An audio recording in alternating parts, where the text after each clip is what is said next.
dneska jsme se setkali tady na tom krásném místě, je to bývalé letní divadlo a dneska je to takový amfiteátr lásky. Sedím tady já a můj dlouholetý kamarád, nechci být jmenován, jmenuje se třeba Honza. Dobrý den. Dobrý den.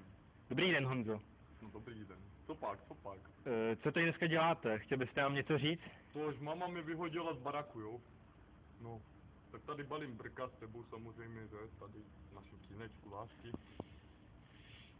Tak Kubo, co je? Vidím, že jste dneska v dobré náladě, to určitě proběhl nějaký ten ranní fet. No jistě, dali jsme si trošku heroinu s kamarádem.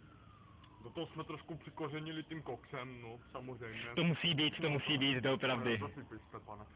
A, no, jak to víte, tak do odpoledne jsme byli světí úplně moc, potom jsme to zakončili pěkně brčkama. Teď jsem tady s tebou. To můžu potvrdit, brčka byly a byly chutná.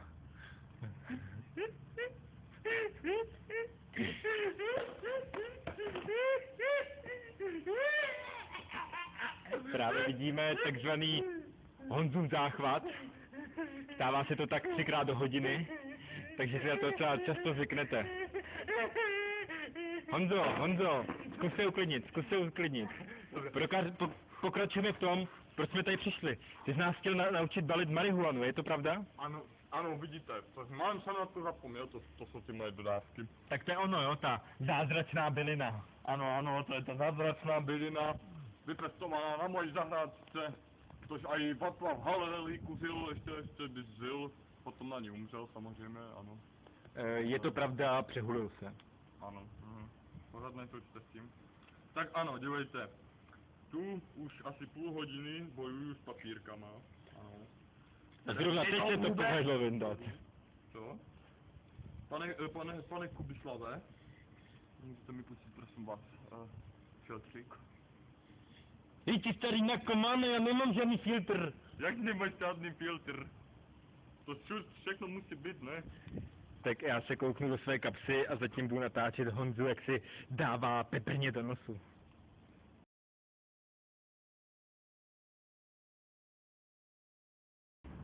Tak trochu jsme se pohádali, ale už je to v pořádku. Honza má svůj filtr a já mám svůj reportáž, takže pokračujeme. Tak dobře, tak aby jsme začali. Tady je filtr. Ode mě.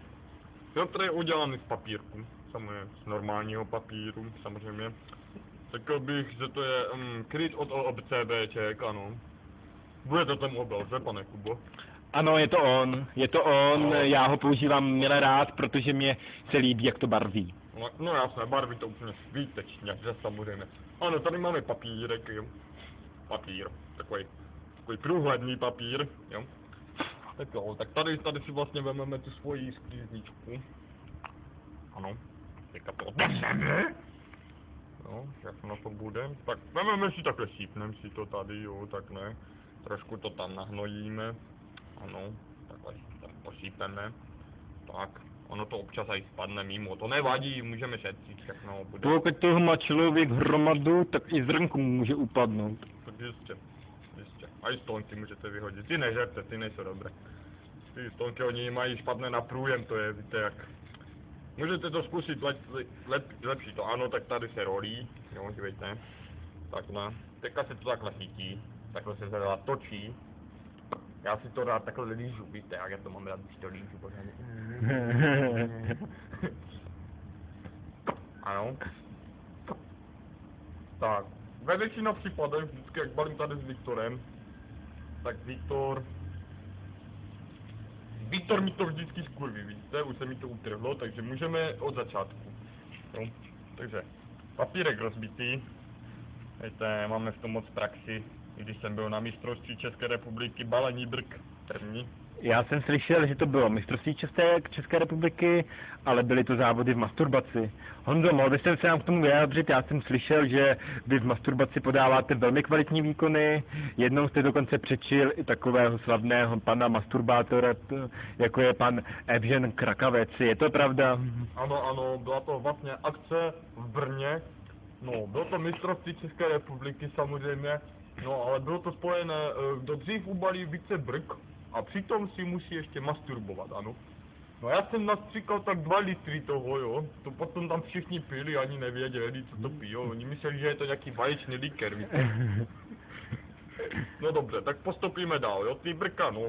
Vyrazem, pan tam pičusek, co tam mastil málo, asi druhý den asi moc honil, nebo já nevím, co s ním bylo, že? Já jsem si šetřil sperma měsíc, víte. Ano, tak pokročíme s tím balením. Hoď, že já jsem takový ten zkušený, dobře tady motám, víte, jak úplně ta čeština, ona, to je modílek prostě, to je, dívejte, jak jsem z toho světý ještě, ne? Ano, to můžu potvrdit, Honza doopravdy na drogách je. Ano, jsem úplně moc zdrogovaný, ten heráček rano mi ještě teďka jede, pořád ty filtry padají, víte, jak to je. No, co vy ještě se zeptáte na mě, Kubo? Já bych měl na vás takovou otázku. Topíte doma uhlím nebo dřevem? Já topím čistě malýma dětskama. Je lepší z polánky nakrást malé děcka, nařezat je na kusíčky a tím topíte. To je dobrý. Slyšel jsem, že v Polance je tento zvyk už dlouhá léta, proto všechny děti dojíždějí do jiných škol a o večerech se schovávají a v zimě nejsou vůbec vidět. Jistě. A víte proč? Říká se dětí jako smetí a že všechny proletí komínem, je to pravda? Ne, všechny proti mě, mojím tam, jako víte, kotlem. To komínek, ten to ani nedostane zahulit pořádně, ty kosti, jak se tak prováží, ono to spíš čistí ten komín, to ani nemusím komíníka volat dom. Ano, tak teďka jsme se bavili o vaší bytové situaci, o vaší zatávce a teďka bych se vás zeptal na docela intimní téma.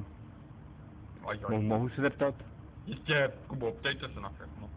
Já vám odpovím upřímně. Zeptám se na to, co si myslíte o tom, když pes nosí oblečky. To je úplně největší hrůza samozřejmě.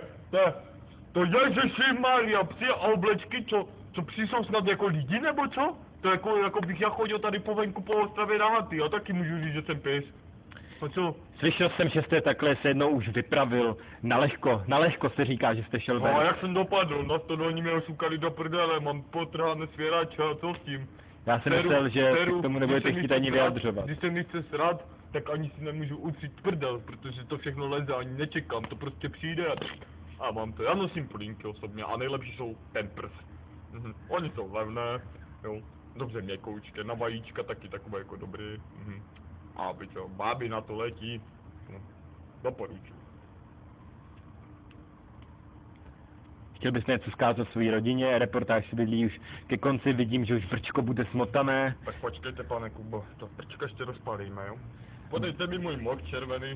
Brčko, tady je Hanisovo rudá moč. Ano, to jsem ještě, to jsem si schovával z té akce z toho Brna, z těch závodů. Nachcal, tak nikdo to nevypil moc, tak protože po sexu pořádným, ne? Jsem to nachcal, červené, vidíte, jak jsem si honil moc, až jsem chcal červenou krev. Na zdraví, na zdraví. Na zdraví.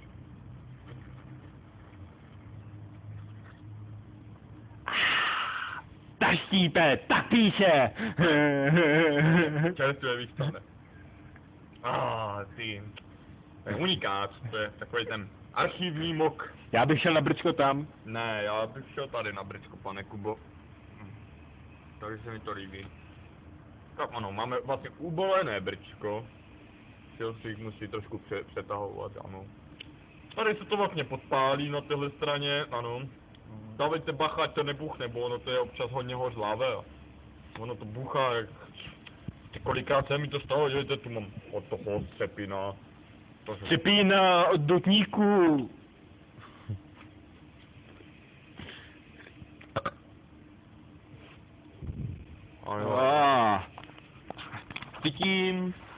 Cítím, že je to takový ten dobrý mok. Je to takový ten domácí mix.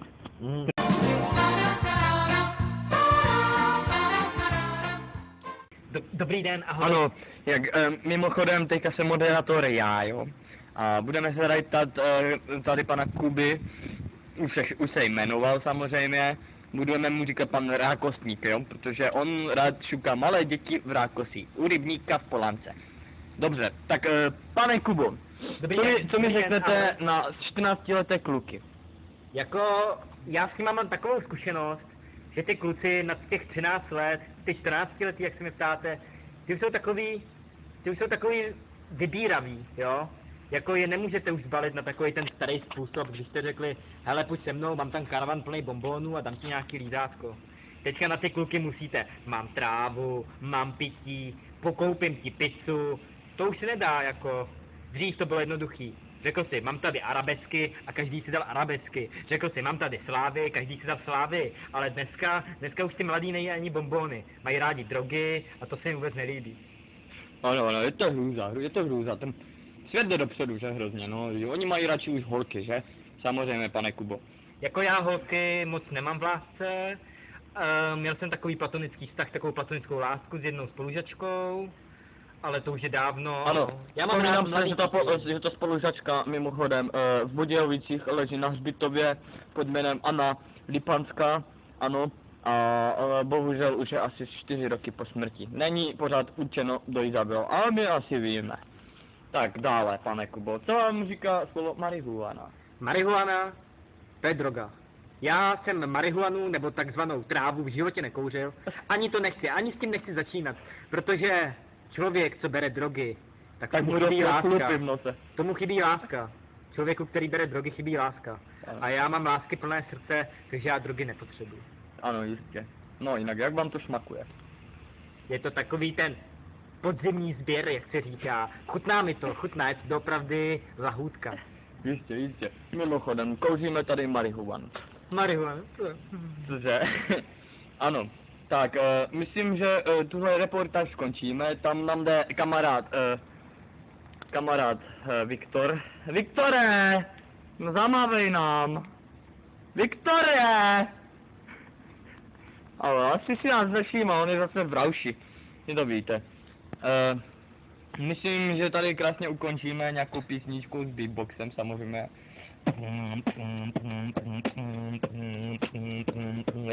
Když jsem šel domů.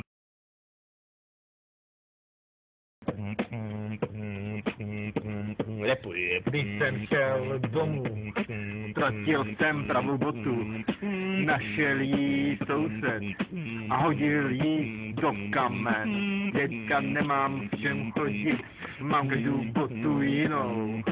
Táhne mi na nohy, ponožky nosím s dírou. Kuba je pizza.